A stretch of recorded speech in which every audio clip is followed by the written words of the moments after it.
السلام علیکم دوستوں، امید ہے کہ آپ لوگ خیریت سے ہوں گے۔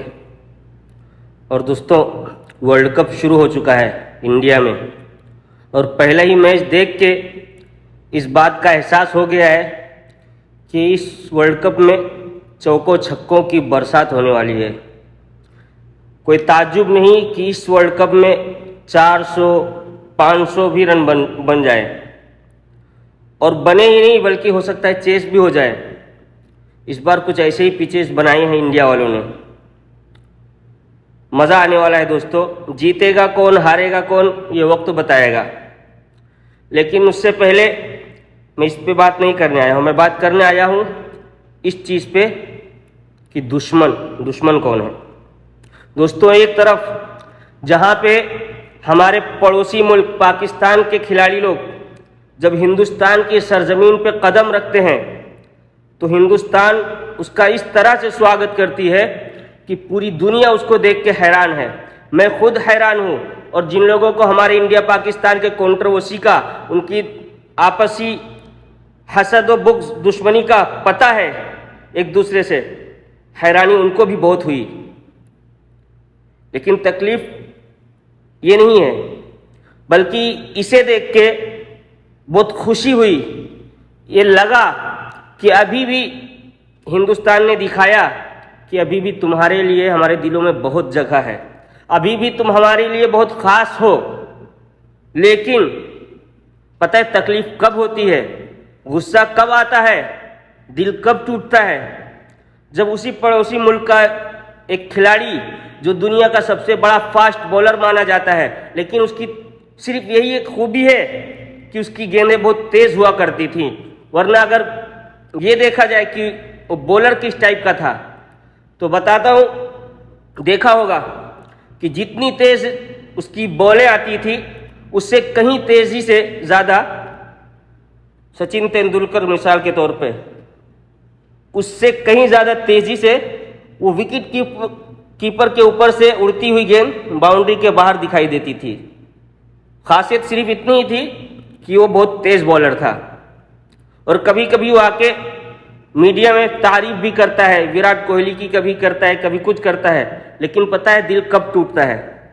جب اسی کھلاڑی کا اسٹیٹمنٹ آتا ہے اس دن جب ابھی حال ہی میں انڈیا ورسز آسٹریلیا کا میچ ہوا، جس تھرڈ ODI، جب انڈیا ہار گئی 66 رن سے 353 کا ٹارگٹ کا پیچھا کرتے ہوئے صرف 66 رن سے ہاری، اور وہ میچ جس کا کوئی مطلب نہیں تھا، ہار جیت سے کوئی فرق نہیں پڑنے والا تھا۔ انڈیا سیریز آلریڈی جیت چکی تھی، وہ بھی بچوں کی ٹیم سے، جس میں وراٹ کوہلی نہیں تھا، بمراہ نہیں تھا، روہت شرما نہیں تھا۔ ان بچوں نے اس آسٹریلین ٹیم کو ہرایا، اور تیسرے میں وہ آئے، مجھے پتہ نہیں، معلوم نہیں پتہ نہیں کیوں آیا تھا وہ روہت شرما، اس تیسرے میچ میں بھی کھیل لینے دیتا، آیا اور بے عزتی کرا کے چلا گیا 0 پہ آؤٹ ہو کے۔ اس میں بھی نہیں کھیلنا تھا اسے، کیوں؟ کوئی مطلب نہیں تھا، لیکن کوئی بات نہیں، کھیلا، اور کھیلے اسی مقصد سے ہاتھ صاف کرنے۔ ورلڈ کپ سے پہلے تیاری تک کوئی مطلب نہیں بنتا تھا، ان لوگوں نے سوچا کھل کے کھیلیں گے، آیا تو آیا، نہیں تو ہاریں گے تو بھی کوئی فرق نہیں پڑتا ہے۔ اسی میچ کے ہارنے کے بعد میں اس فاسٹ بولر جناب مسٹر شعیب اختر راولپنڈی ایکسپریس کا ایک اسٹیٹمنٹ آتا ہے کہ آج دشمن ٹیم نے گھٹنے ٹیک دیے، آج آسٹریلیا نے بہت بری طریقے سے انڈیا کو فینٹا لگایا ہے۔ فینٹا ان کا مشہور تکیہ کلام ہے یہ۔ آج انڈیا کو بہت ذلت آمیز شکست دی ہے، گھٹنے ٹیک دیا آج انڈیا نے۔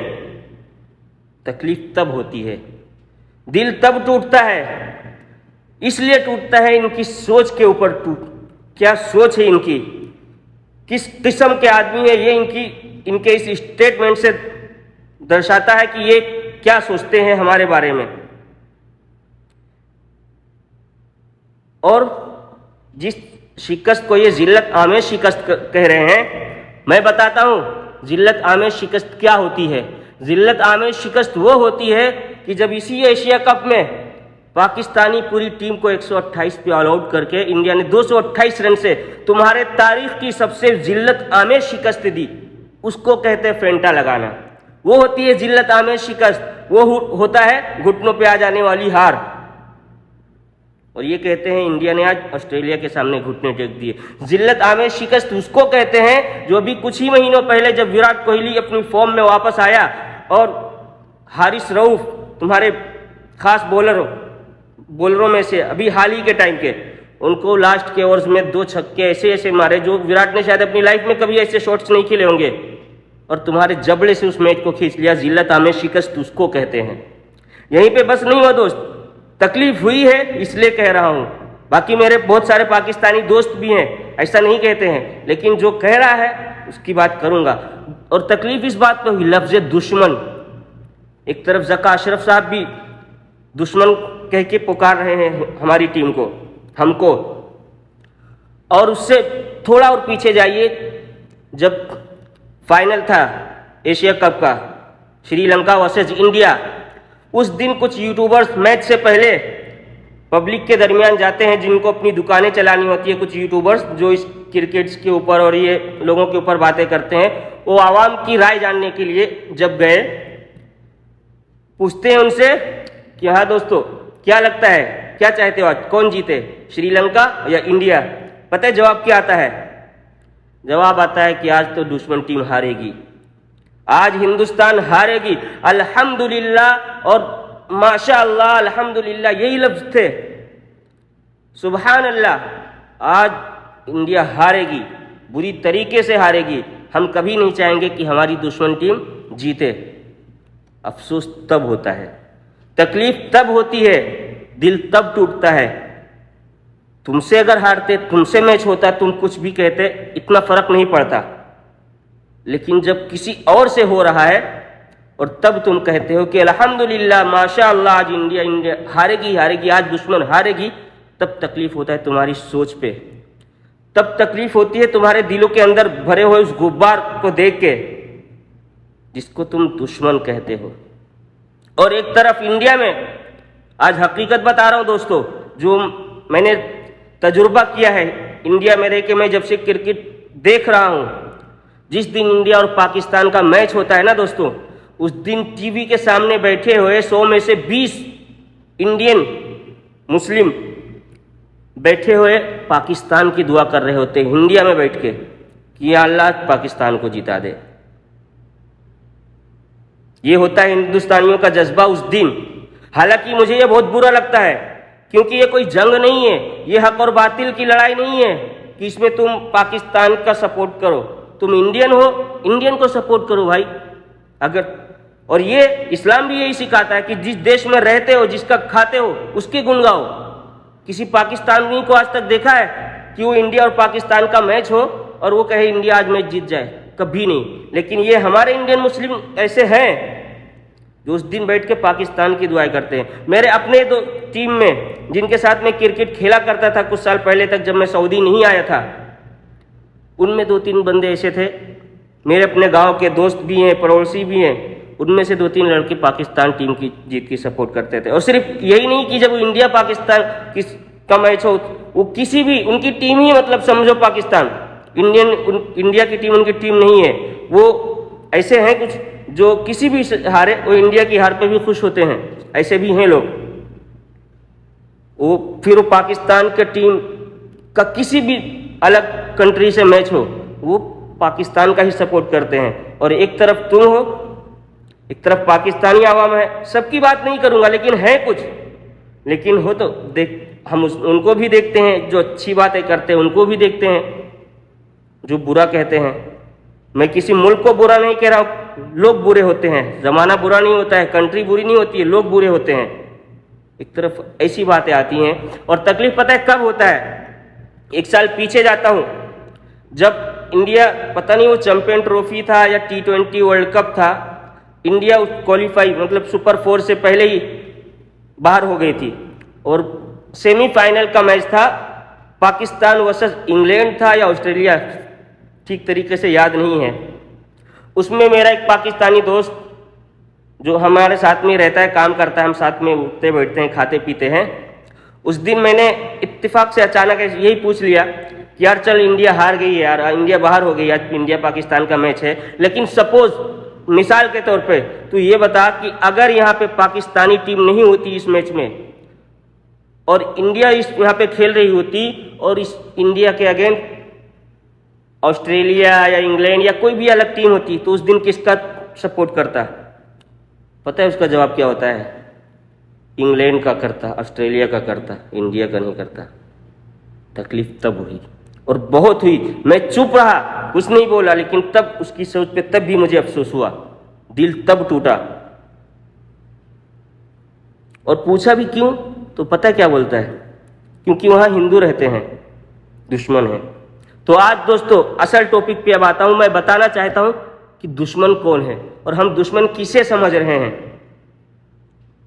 ہم دشمن کسے سمجھیں اور ہمارا حقیقی اسپیشلی مسلمانوں کا دشمن، اور آج انڈیا پاکستان میں جو جیسا ماحول ہے، جو ہو رہا ہے، اس کے پیچھے کون ہے اور اس دشمن کون ہے، کس کی وجہ سے آج کل یہ ہو رہا ہے، آج میں اسی کے بارے میں بات کرنا چاہتا ہوں آج، تاکہ تمہیں پتہ چلے، تمہارے آنکھوں سے وہ پردہ ہٹ جائے، وہ پٹیاں جو باندھ رکھی ہیں نفرت کی، دشمنی کی، وہ ہٹانا چاہتا ہوں میں۔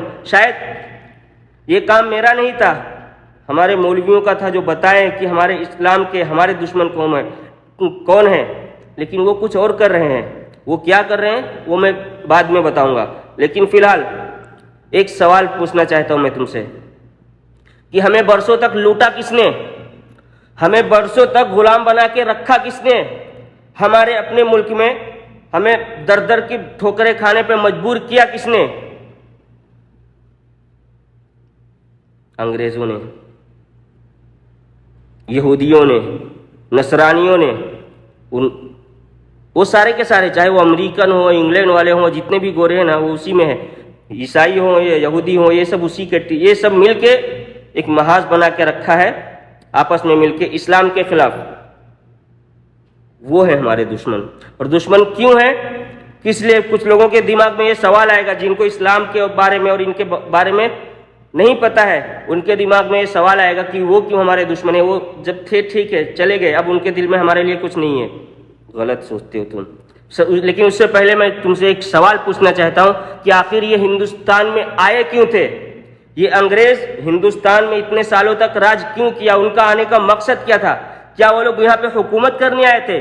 کیا وہ لوٹ مار کرنے آئے تھے؟ کیا کرنے آئے تھے؟ وہ بادشاہت کرنے آئے تھے؟ نہیں نہیں نہیں، اگر آپ یہ سوچتے ہو تو آپ غلط ہو۔ وہ اس لیے آئے تھے کیونکہ ہندوستان میں مسلمان رہتے تھے۔ وہ یہ دیکھ کے آئے تھے کہ اس ہندوستان میں جو کہ اتنا بڑا ہے، 3-4 ملکوں کو ایک اکیلا ملک ہے، اس وقت انڈیا پاکستان سب ایک میں تھا، اور جب ان کو دکھا کہ یار آئے دن ہندوستان میں روز بروز مسلمانوں کی تعداد بڑھتی جا رہی ہے، تب ان کو اپنی دکان بند ہونے کا خوف ہوا، تب ان کو اس بات کا ڈر ہوا کہ اسی تیزی سے اگر یہ مسلمان ہوتے گئے تو ایک دن ہمارا بیڑا غرق ہو جائے گا، ہمارا نام و نشان مٹ جائے گا۔ یہ سوچ کے وہ آئے تھے، اور جب انہوں نے دیکھا کہ یہ ہندوستانی لوگ جو نان مسلم ہیں، ہندو ہوں یا کوئی بھی ہو، ان کا کلچر، ہمارے ہندوستان کا کلچر کیسا ہے، آپ آزادی سے پہلے چلے جاؤ، آزادی سے پہلے تاریخ پڑھو، جن کو پڑھنے کا شوق ہے یا جو نہیں جانتے اپنے بڑوں سے پوچھو ہندوستان کا کلچر کیسا تھا، یہاں کا رکھ رکھاؤ کیسا تھا، کھان پین کیسا تھا، تب آپ کو حقیقت کا پتہ چلے گا کہ وہ کیوں آئے تھے، اور وہی چیز ان کو منظور نہیں تھا۔ اس وقت ہمارا کلچر یہ تھا کہ چاہے وہ ہندو ہو یا مسلم ہو، ایک دوسرے سے ان کو محبت تھی، ان کا رکھ رکھاؤ ہندوؤں کا بھی لگ بھگ ہندوستان سے مسلمانوں سے مشابہت رکھتا تھا، ان کی عورتیں گھر میں رہتی تھی۔ آج بھی آپ چلے جاؤ دیہاتوں میں، یو پی بہار میں کئی ایسے گاؤں آپ کو ملیں گے جہاں پہ آج بھی ہندو عورتیں یہاں تک گھونگھٹ رکھتی ہیں، وہ بے حیائی اور بے شرمی ایسے چھوٹے چھوٹے کپڑے پہن کے نہیں گھومتی ہیں جو آج ہو رہا ہے۔ یہ کس کی دین ہے؟ ان کی ہے آج بھی، اور یہی وہ کلچر تھا۔ اسی کو دیکھ کے یہ انگریز آیا تھا کہ اگر یہ لوگ جس طرح سادہ لوگ ہیں، جس طرح یہ لوگ معصوم ہیں، اگر یہ ایسے ہی رہا تو ہندوستان اور یہاں کے مسلمانوں کا کردار دیکھ کے یہ لوگ جس کو دیکھ کے اس وقت کے مسلمان جیسے تھے، ان کو دیکھ کے وہ دن دور نہیں کہ شاید پورا ہندوستان ہی مسلمان ہو جائے گا، اور یہ ہوگا۔ قرآن کہتا ہے کہ ایک دن ایسا آئے گا کہ پوری دنیا میں صرف اور صرف مسلمان اور یہ یہودی بچیں گے۔ کیوں؟ یہودیوں کو حقیقت کا پتہ ہے، لیکن وہ گھمنڈ کرتے ہیں، وہ نہیں آتے ہیں۔ یہ بھی میں آگے بتاؤں گا کیوں کرتے ہیں، کس لیے کرتے ہیں۔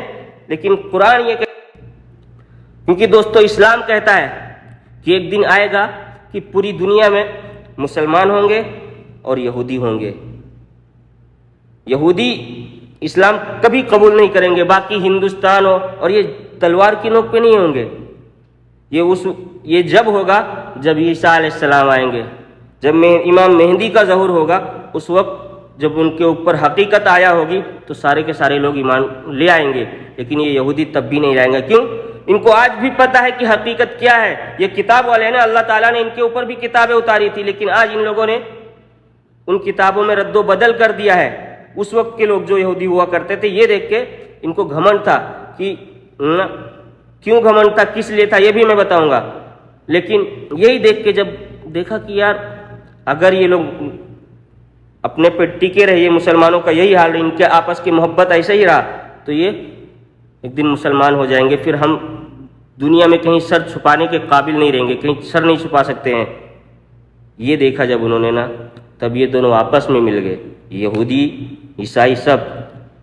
اور یہاں پہ پھر آئے، دیکھو کتنے سالوں تک، اور کس طرح سے انہوں نے ہمارے اندر برائیاں پیدا کی، دشمنیاں پیدا کی. یہ آپس میں ایک دوسرے کو بلا کے ہندو راجا کے پاس گئے کہ یہ مسلمان کی طرح تم ان مسلمان جو راجا ہے وہاں کا، تم اس کا سپورٹ نہ کرو، ہم اس سے جنگ کریں گے، ہم ان کو، تم ان کا سپورٹ نہیں کرو گے. اگر تم ان کا سپورٹ کرو گے تو ہم تمہیں پریشان، اگر نہیں کرو گے تو ہم تمہاری حکومت، جہاں پہ تم حکومت کر رہے ہیں، ہم تم کو تمہارے جگہ کا، تمہاری اس ایریے کا بات راجہ رہنے دیں گے، تم سے ہم چھیڑ چھاڑ نہیں کریں گے. اس طرح کا لالچ دیتے تھے. لیکن جب وہ مسلمانوں کو دبا لے جاتے تھے تب وہ تم پہ بھی ظلم کیا، سب پہ کیا. لیکن یہ ایک چال ہوتی تھی، ایک دوسرے کے خلاف ورگلانا، دشمنیاں پیدا کرنا، ان کو بتانا کہ یہ مسلمان تمہارے دوست نہیں ہے، یہ تمہارے دشمن ہیں. لیکن حقیقی دشمن وہ تھے. لیکن پھر جب لوگوں پہ حقیقت ظاہر ہوئی، ہندو مسلم جب سب کو پتہ چل گیا کہ ہمارا حقیقی دشمن اس وقت کون ہے، تب ایک ساتھ ہوئے. اور جب ایک ساتھ ہوئے تو ان کو چھوڑ کے بھاگنا پڑا. لیکن بھاگنے کے بعد میں بھی یہ لوگ ہار نہیں مانے. وہ جو کرنا چاہتے تھے وہ اپنے گھروں میں بیٹھ کے آج کر دیا ہے. آج جو کرنا چاہتے تھے وہ کر دیا. وہ کیا کرنا چاہتے تھے؟ وہ ہماری عورتوں کو ننگا کرنا چاہتے تھے، وہ ہمیں آپس میں لڑانا چاہتے تھے، سب کچھ کرانا چاہتے تھے، اور وہ آج وہاں پہ بیٹھ کے بھی کامیاب ہیں. تو جس نے یہ بات کہی تھی نا دوستو کہ انگریز چلے گئے لیکن اپنی اولادوں کو یہاں پہ چھوڑ گئے، وہ صحیح بات ہے. اور کیوں وہ ہم سے نفرت کرتے، کیوں دشمنی کرنے کے لیے آئے تھے، یہ بھی میں بتاتا ہوں، جس کے لیے آپ لوگوں کو میں 1400 سال پیچھے لے کے چلتا ہوں، جہاں سے حضور صلی اللہ علیہ وسلم نے اسلام کی آواز اٹھائی. اور جو لوگ یہ کہتے ہیں کہ اسلام 1400 سال پہلے آیا تھا، میں ان کو بتانا چاہتا ہوں دوستو کہ اسلام 1400 سال پہلے نہیں آیا تھا. اسلام 1400 سال پہلے مکمل ہوا تھا. وہاں پہ 1400 سال پہلے وہاں پہ قرآن نے اسلام کو اور اس کے دین کو وہاں پہ مکمل کیا تھا. اسلام تو تب سے تھا جب آدم علیہ السلام کو اس دھرتی پہ اتارا گیا تھا. جتنے بھی نبی آئے، موسیٰ علیہ السلام، عیسیٰ علیہ السلام، یوسف علیہ السلام، کون تھے؟ یہ وہی تھے. لیکن اس کے اوپر بعد میں کروں گا. جب میں یوٹیوب چینل پہ آیا ہوں، اور اسی لیے آیا ہوں، باری باری ایک ہی ویڈیو میں سب نہیں بول سکتا نا. آج میں جس ٹاپک پہ بات کرنا چاہتا ہوں اسی پہ کروں گا کہ دشمن اور کیسے دشمن ہے اور یہودی ہے کون، آج صرف اسی پہ بات کروں گا. تو دوستو چلتے ہیں 1400 سال پہلے، جب حضور صلی اللہ علیہ وسلم کا ظہور اس دنیا میں نہیں ہوا تھا، اس سے چند سالوں پہلے تک کی بات کرتا ہوں کہ یہی یہودی اس وقت حضور صلی اللہ علیہ وسلم کی قسمیں کھایا کرتے تھے کہ وہ نبی آئیں گے. ان کی کتابوں میں تھا کہ ایک نبی جس کو آخر الزماں، آخری نبی محمد، الگ الگ کتابوں میں آپ صلی اللہ علیہ وسلم کے الگ الگ نام تھے. ہر کتاب میں یہ آیا تھا کہ آخری نبی جو آئیں گے محمد، میرے سب سے محبوب بندے محمد صلی اللہ علیہ وسلم، وہ جو دین لے کے آئیں گے اور وہ جو کتاب لے کے آئیں گے وہی میرا دین ہوگا، وہی میرا آخری کتاب ہوگی. اس کے بعد میں جب وہ آ جائیں، تم پہ ظاہر ہو جائیں، تو یہ جو تم کر رہے ہو، یہ جس کتاب کو تم مانتے ہو، ان سب کو منسوخ کر کے تم محمد کے پیچھے پیچھے چلنا. تم ان کو مانو گے، تم محمد کو مانو گے، اس کتاب کو مانو گے، تو میں سمجھوں گا کہ تم مجھے مانتے ہو. تم نے محمد کا انکار کیا، میری کتاب قرآن کا انکار کیا، تو میں سمجھوں گا کہ تم نے میرا بھی انکار کیا. تمہارے لیے پھر کوئی جگہ نہیں ہے. شرط ہے کہ تم اگر مجھے مانتے ہو تو میری نبی کو مانو، میری یہ کتاب کو مانو جس کو تم قیامت تک نہیں مٹا سکو گے۔ لوگوں نے کوشش کر لی اور قیامت تک کا اللہ تعالیٰ کا چیلنج ہے کہ اگر تم کر سکتے ہو نا تو اس کی ایک صورت کو اس طرح پیش کر کے دکھاؤ، اس کی ایک آیت پیش کر کے دکھاؤ، اس کی ایک لفظ پیش کر کے دکھاؤ اگر تم کر سکتے ہو تو۔ سب کچھ کر کے دیکھ لیا، لیکن آج بھی چیلنج ہے۔ آج بھی جس کو لگتا ہے کہ یہ قرآن اللہ کی کتاب نہیں ہے، یہ انسانی، تو تمہارے لیے بھی چیلنج ہے کہ کر کے دکھاؤ، ثابت کر کے دکھاؤ۔ بڑی کوششیں کر لی ہیں لیکن ایک لفظ کیوں نہیں بدل سکے؟ کیونکہ اللہ تعالیٰ کہتا ہے اِنَّا نَحْنُ نَزَّلْنَا الذِّكْرَ وَإِنَّا لَهُ لَحَافِظُونَ، کہ بے شک اس قرآن حکیم کو ہم نے ہی اتارا ہے اور ہم ہی اس کی حفاظت کریں گے۔ اس کے لیے اللہ تعالیٰ نے کہہ دیا مسلمانوں سے حافظ قرآن، جو اس کتاب کو حفظ کرے گا، جو اس کو پڑھے گا، جو اس کو اپنے سینے میں محفوظ کر لے گا، کل قیامت کے دن 10 ایسے لوگ جن کے اوپر جہنم واجب ہو چکی ہوگی، اس حافظ قرآن کی بدولت یہ جس کی سفارش کرے گا ان کے لیے وہ 10 ایسے آدمیوں کو، لیکن وہ کافر اور مشرک نہیں ہوں گے، ان کے لیے اللہ تعالیٰ کا کوئی وعدہ نہیں ہے۔ جنہوں نے شرک کیا، جنہوں نے اللہ کو سرے سے مانا ہی نہیں، ان کے لیے اللہ تعالیٰ کا کوئی وعدہ نہیں ہے۔ یہ ان کے لیے ہے جو اللہ کو مانتے تھے لیکن گنہگار ہیں، جنہوں نے بڑے سارے گناہ کیے، لیکن ان کو سفارش کرنے کی حق اس حافظ قرآن کو ہوگا۔ اللہ تعالیٰ حافظ قرآن سے کہے گا کہ پڑھتا جا اور اپنی منزلیں طے کرتا جا، جہاں پہ تیری آخری آیت ہوگی وہی تیری آخری منزل ہوگی۔ آج تک قرآن کے ایک لفظ کو نہیں مٹا سکا۔ آج فلسطین میں آپ کو ایک قرآن نہیں ملے گا، لیکن آپ قرآن کی ایک آیت پڑھو، وہاں کا بچہ ایک آیت پڑھو گے تم، اگلی آیت وہ پڑھنا شروع کر دے گا۔ یہ کیا ہے؟ کہ اللہ تعالیٰ کا وعدہ ہے۔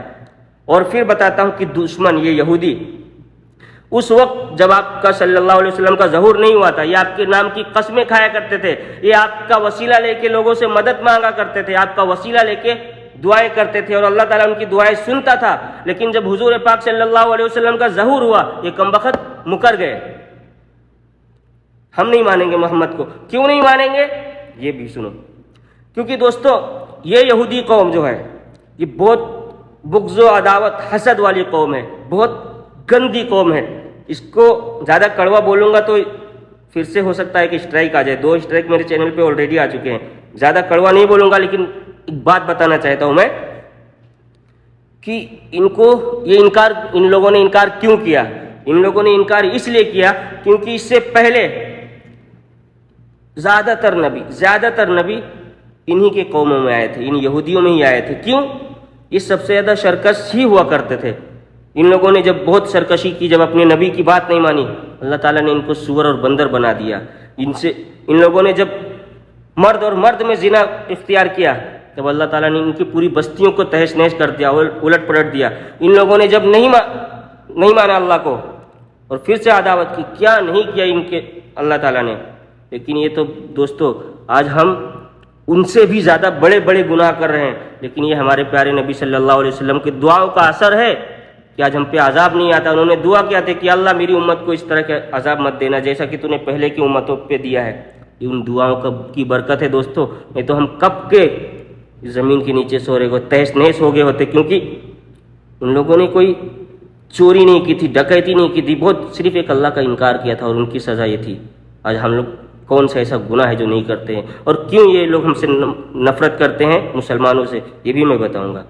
لیکن پہلے انہوں نے کہا کہ اس سے پہلے جب اللہ تعالیٰ نے ہماری قوموں میں نبیوں کو پیدا کیا تو پھر آج ایسا کیوں کیا کہ ان جاہل بدتر اور یہ حد سے زیادہ جاہل لوگوں کے عرب قریش میں ان کو کیوں پیدا کیا؟ اگر تجھے نبی بھیجنا ہوتا تو تو ہمارے قوم میں بھیجتا، تو نے ہمارے قوم میں نہیں بھیجا، لہٰذا ہم محمد کو نہیں مانیں گے۔ ہم نہیں مانیں گے کہ یہ محمد صلی اللہ علیہ وسلم اللہ کے رسول ہیں۔ اگر یہ رسول ہوتے تو یہ ہمارے قوم میں پیدا ہوتے۔ انہوں نے صاف صاف اللہ تعالیٰ سے بغاوت کر دی، ان کو حقیقت کا پتہ تھا، وہ جانتے تھے، لیکن یہ یہیں پہ رکے نہیں کہ ہم نہیں مانتے تو ٹھیک ہے۔ انہوں نے کہا نہ ہم مانیں گے اور نہ کسی کو ماننے دیں گے۔ یہ شیطان سے ان لوگوں نے دوستی کر لی، پھر شیطان ان کو طریقے بتاتا گیا، انسان کی کمزوریوں کو بتاتا گیا، اور یہ لوگ اسی کا فائدہ اٹھا کے آج ایسے کارنامے اندرونی کیونکہ یہ میدان جنگ میں کبھی مسلمانوں کے سامنے نہیں ٹک سکے. یہ بزدل تب بھی تھے اور آج بھی ہیں. یہ پردے کے پیچھے بیٹھے ہوئے آج کچھ لوگ نا, جو چند لوگ ہیں, کچھ لاکھوں کروڑوں میں بھی نہیں ہے پوری دنیا میں, یہ پوری دنیا کو اپنے کنٹرول میں کر رکھا ہے, اپنے اشاروں پہ نچا رہے ہیں ٹیکنالوجی. اور وہ ٹیکنالوجی, وہ سائنس کا فائدہ اٹھا کے جو ان لوگوں نے قرآن سے ہی لیا ہے. کچھ لوگوں کو یقین نہیں آئے گا, لیکن آپ چلے جاؤ ان کی لیبورٹری میں, ناسا میں, ان کی ڈیجیٹل اسکرینوں میں صرف اور صرف قرآن کی آیتیں ہوں گی جن سے یہ ریسرچ کرتے ہیں اور وہ بناتے ہیں. اور وہی تعلیم ان لوگوں نے قرآن سے سیکھا, اور اس کے بعد میں اس کو انگلش, اس کو ہٹا کے, اس کا نام و نشان ختم کر کے اسی کو الگ الگ طریقے سے کتابیں لکھ کے یونیورسٹیوں میں ڈال دیا. اس سے یہ ہے, یہ سائنس ہے, یہ وہ ہے, فلانا ڈھماکا. اور قرآن کو بھی ان لوگوں نے لوگوں کے سامنے نہیں آنے دیا, حالانکہ ان کو حقیقت کا پتہ تھا لیکن نہیں. اور پھر ان لوگوں نے وہ جب نہیں ماننے کی قسم کھائی اور یہ بھی کہا کہ ہم نہ مانیں گے نہ کسی کو ماننے دیں گے, اور اس کے لیے انہوں نے سب سے پہلا ہتھیار کیا استعمال کیا پتہ ہے؟ وہ اس ہتھیار جو انسان کی سب سے بڑی کمزوری ہے, عورت. سب سے زیادہ انہوں نے اسی وقت شروع کر دیا تھا حضور پاک صلی اللہ علیہ وسلم کے دور سے, اور آج تک بھی وہ یہی کرتے آ رہے ہیں. اس کے ساتھ میں ایک چیز شراب بھی ملا دیا ہے. لیکن اسی کا فائدہ اٹھا کے کس طرح سے عورت کا کس طرح سے فائدہ اٹھایا, کس طرح سے عورتوں کے ذریعے سے برباد کیا, یہ بھی سن لو. یہ وہیں سے شروعات کیا تھا. ایک واقعہ چھوٹا سا بتانا چاہتا ہوں. حضور صلی اللہ علیہ وسلم کے وقت میں جب انہوں نے ہجرت نہیں کیا تھا, اس سے پہلے کا واقعہ, کہ رکانہ ایک پہلوان تھا عرب کا, بہت مشہور پہلوان. آس پاس کے علاقے میں اس وقت اس سے بڑا کوئی پہلوان نہیں تھا. جو بھی اس کے سامنے آیا بڑے سے بڑا, منٹوں سیکنڈوں میں اس کو چت کر دیا, کوئی اس کے سامنے ٹک نہیں پایا. ان یہودیوں نے پھر کچھ کفار مکہ کو ورغلایا.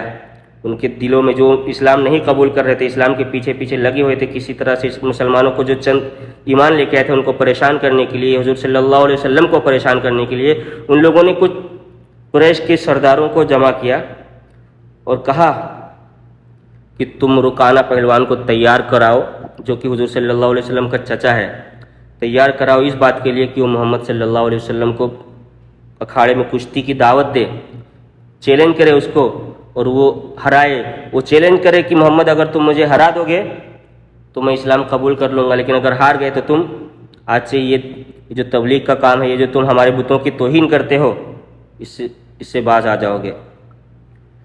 لیکن یہ ان لوگوں نے جب رکانہ کو بلایا, اس کو خوب کھلایا پلایا قریش نے, جب بلایا اپنے اس سے بات کیا تمہیں ایسا ایسا کرنا ہے, محمد کو ہرانا ہے, تو رکانہ مکر گیا کہ نہیں.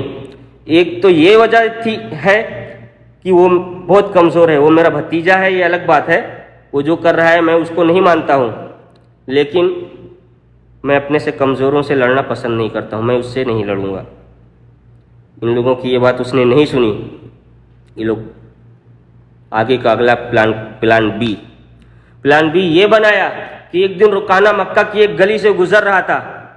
سامنے سے ایک بڑی خوبصورت اور حسین عورت جو اس وقت پورے مکہ میں مشہور تھی, اس کا نام نہیں یاد ہے دوستو, وہ ایک یہودی کی لڑکی تھی.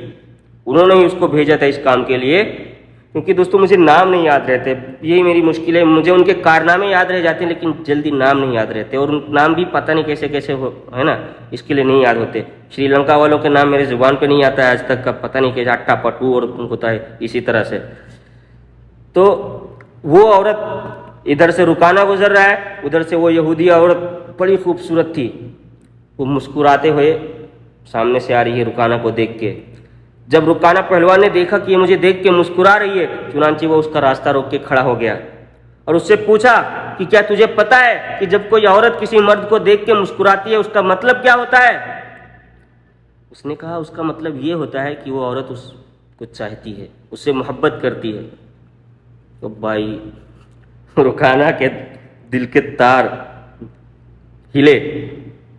اس نے پوچھا اس سے کہ کیا میں تجھے اتنا اچھا لگتا ہوں, کیا میری بہادری تجھے اتنی بھاتی ہے کہ تو مجھ سے محبت کرنے لگی؟ تب اس عورت نے پتہ ہے کیا کہا, کیا جی تمہاری بہادری, کیا تمہارا بدن, تم ایک بچے سے تو ڈرتے ہو, محمد سے تم ڈرتے ہو, کیا ہے تمہاری بہادری, کوئی بہادر نہیں ہو جی تم. وہ بھائی بڑے تیش میں آ گیا, ایسے کیسے بول رہے ہو, بولتے تم ڈرتے ہو تبھی تو محمد سے نہیں لڑ رہے ہو, تبھی تو ان کو نہیں للکار رہے ہو. اس نے کہا نہیں, یہ بات نہیں ہے, میں اس سے ڈرتا نہیں ہوں, بلکہ میں اپنے کمزور سے لڑنا پسند نہیں کرتی ہوں. تب اس عورت نے کہا کہ جاؤ پہلے اس محمد کو ہراؤ, اس کو چیلنج کرو, تم نے اس کو ہرا دیا, میں تمہاری ہو گئی. اس کے بعد میں تم محمد کو ایک طرف گراؤ گے اور میں تمہیں اپنے آپ کو تمہیں سونپ دوں گی, تم پھر جو چاہو کرو, میں تمہاری ہوں زندگی بھر کے لیے. اس کو کیا چاہیے تھا؟ اس کو تو لگا ہے تو بڑا آسان سودا ہے, اس کے بدلے میں اگر مجھے یہ ملتی ہے کیا بات ہے. اس نے کہا ٹھیک ہے, اب میں تیرے سامنے اسی وقت آؤں گا جب میں محمد کو ہراؤں گا. چنانچہ اگلے روز پورے مکہ میں اعلان ہو رہا ہے کہ محمد کو رکانہ نے چیلنج کیا ہے لڑنے کے لیے, اور محمد بھی تیار ہو گئے ہیں. کچھ تاریخ لکھنے والوں نے یہ بھی کہا ہے کہ رکانہ کو محمد صلی اللہ علیہ وسلم نے چیلنج کیا تھا کہ آؤ اکھاڑے میں مجھ سے لڑو, اگر تم ہار گئے تو اسلام کو قبول کر لینا, لیکن یہ بات غلط ہے. چیلنج رکانہ نے کیا تھا.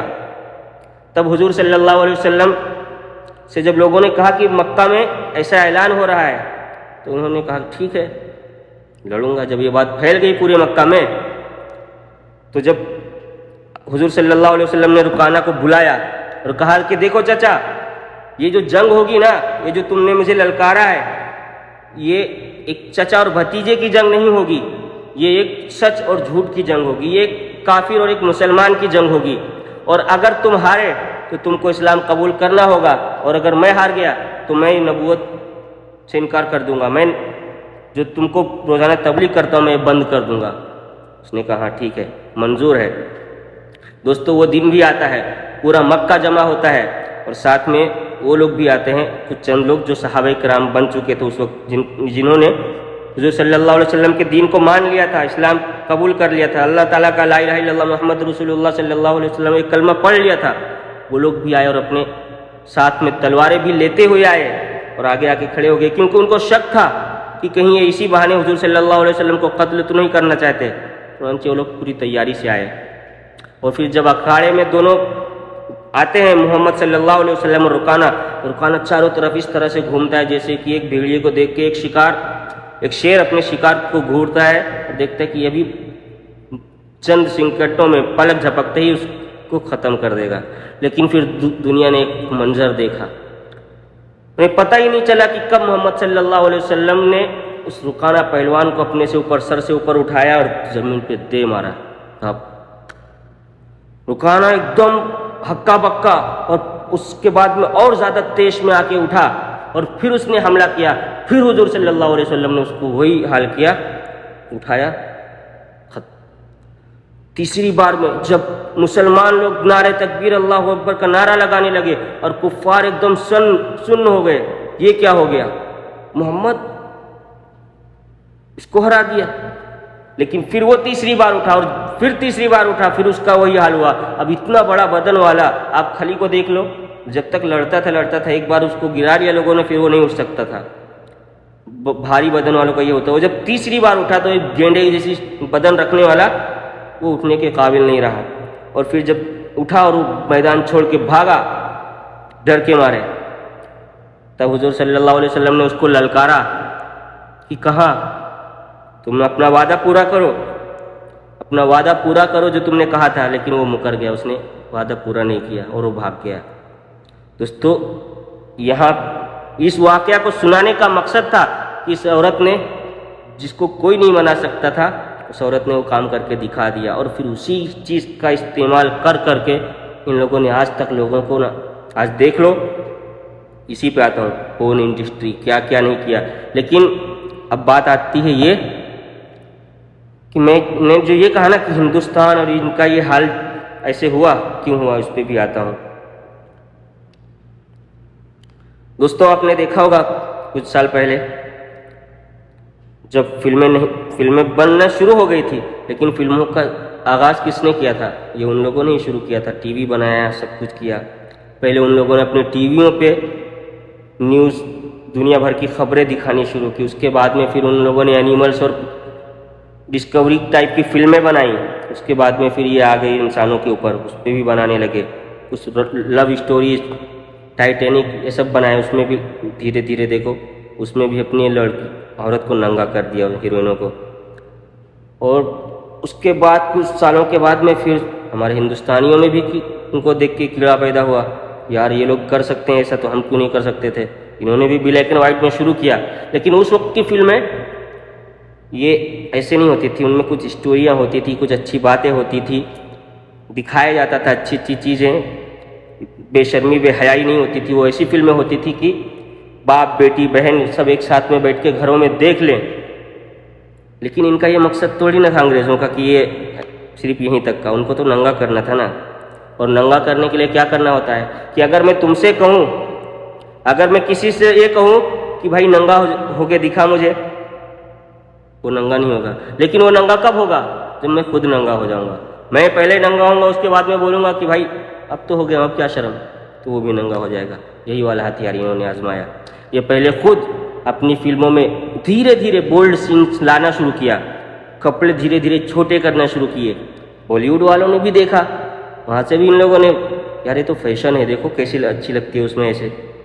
بالی ووڈ والوں نے دھیرے دھیرے کاپی کرنا شروع کیا, لو اسٹوریز بنائی. تب بھی یہ 90 سے پہلے تک کا اتنا برا حال نہیں تھا, 90 تک کا, لیکن وہ بالی ووڈ انہی کو کاپی کرتا آ رہا تھا نا. حقیقت ہے, جانتے ہو گے, آپ پڑھے ہو گے, جو عقل مند ان سے پوچھ لو یہ فیشن اور یہ سب کیسے آیا. دوستوں نماز کا وقت ہو چکا ہے, آگے کی ویڈیو میں نیکسٹ میں دوں گا. جب تک کے لیے جن کو سمجھ میں آیا ہو دوستوں, ویڈیو شیئر کرو, لوگوں کو بتاؤ, ان کو شیئر کرو. اچھی لگی ہو تو لائک سبسکرائب بھی کر دو یار, بہت محنت کرتا ہوں. اور میری ویڈیوز میں کبھی کبھی وائس کا پرابلم ہوتا ہوگا, میں بولنے میں تھوڑا بہت اٹکتا ہوں یا جو بھی ہے. ابھی نیا ہوں, سیکھ جاؤں گا دھیرے دھیرے, لیکن آپ لوگ سپورٹ کرو گے تو. اور اس کی ایک وجہ یہ بھی ہے دوستوں کہ میں گھر سے باہر ہوں, انڈیا میں نہیں ہوں. اپنے گھر پہ رہ کے میں اس سے اچھی چیزیں کر سکتا ہوں جو بھی نہیں کر پا رہا ہوں. جگہ نہیں ملتا, ایک روم میں 5-5-6 الگ لوگ رہتے ہیں, ان کے سامنے میں ویڈیوز نہیں بنا سکتا ہوں. تو تھوڑا بہت کہیں ٹائم ملتا ہے لیکن بنا لیتا ہوں. لیکن یہ کام میں بہتر کب کر سکوں گا؟ جب میں آزاد رہوں گا, گھر پہ رہوں گا, وہاں پہ ساری سہولیتیں ہوں گی. میں گھر پہ جا کے انشاءاللہ بناؤں گا اپنا اسٹوڈیو, جو بھی جیسا بھی ہے. اس کے بعد میں انشاءاللہ اس سے بہتر رزلٹ آپ کو دوں گا. جب تک کے لیے السلام علیکم. جلدی سے یار کروا دو مونیٹائز, پھر میں گھر اور آپ لوگوں کو ایک سے ایک چیزیں بہت کچھ ہے مجھے آپ لوگوں کو دینے کے لیے. بس سپورٹ چاہیے آپ لوگوں کا, اور آپ کو کرنا کچھ نہیں. میں پیسے نہیں مانگ رہا ہوں, آپ لوگوں سے کچھ نہیں مانگ رہا ہوں, بس صرف ایک لائک اور سبسکرائب, سمجھ لو یار. اور کسی کے لیے نہیں, میں کسی کے خلاف نفرت نہیں, ہندو ہو مسلم ہو جو بھی ہو, میرے اندر سب کے لیے اتنی محبت ہے جتنا ایک مسلم سے کرتا ہوں. لیکن ٹھیک ہے, نہیں مانتے ہیں جو لوگ, ان کی بات نہیں کروں گا. لیکن میں ایک چیز بتانا پیغام دینا چاہتا ہوں, میں اپنے اس چینل کے ذریعے سے میں کرتا رہوں گا. پلیز سبسکرائب کرو. السلام علیکم.